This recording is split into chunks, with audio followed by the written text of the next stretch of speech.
In this English lesson, I wanted to help you learn the English phrase, can I? This is how you start a question when you're maybe at a restaurant ordering something, or maybe asking if you can do something. This morning I went to this little bakery and I got a coffee and I said, can I have a decaf coffee with cream and sugar? I also got this really yummy croissant here with egg, cheese, and bacon. And when I ordered that, I said, can I get a croissant with egg, cheese, and bacon, and just a little bit of butter? Sometimes when my kids want to do something, they'll ask a question starting with these two words. They'll say, can I go to a friend's house today? So it's another way to order food or a way to ask if you can do something.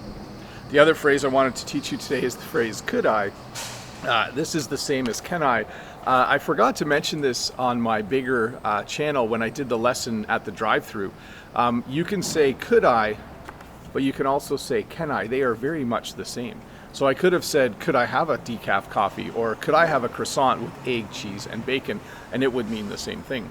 And the same with my kids. If my kids wanted to go somewhere, they could say, could I go to a friend's house today? Or could I buy a brand new car once I save up enough money? And I'd be like, no, that's a bad idea. So to review, can I is a way to start a question when asking for permission to do something.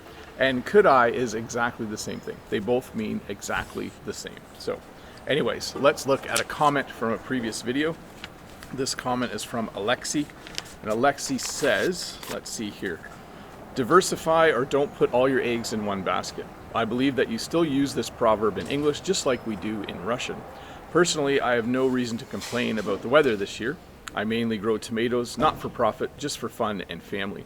As usual, I planted half of them in a greenhouse and the other half in open ground. Both ways have worked this season. Thanks for the video and have good weather. My response, yes, we still use that phrase, and it is a good one. Don't put all your eggs in one basket.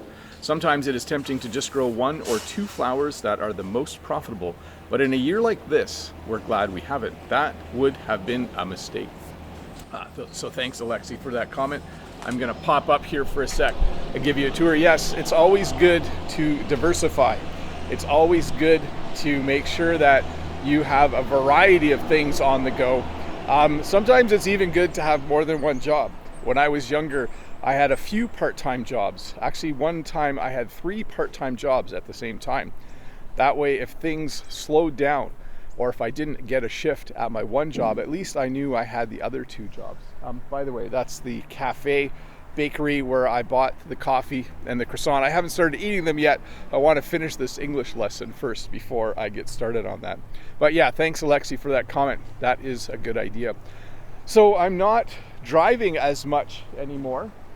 The kid I was bringing to work got their license, so I don't have to drive as much. So I only drive a couple times a week instead of 5 times a week. So I'm not going to be in this town very often anymore. So I thought I should make one last little English lesson here.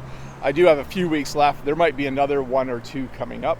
I'm standing here in this little area. You can actually see this truck is unloading all of the stuff that they need to run that little Subway restaurant there. It's a little bit loud because there's a town vehicle driving around. I think he goes around and waters all of the trees every morning. I think he's probably stopping for his coffee right now. That would be my guess. It's time for a morning coffee.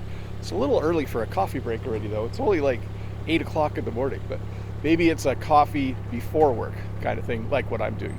Anyways, thanks for watching. See you in a couple days with another short English lesson. Bye.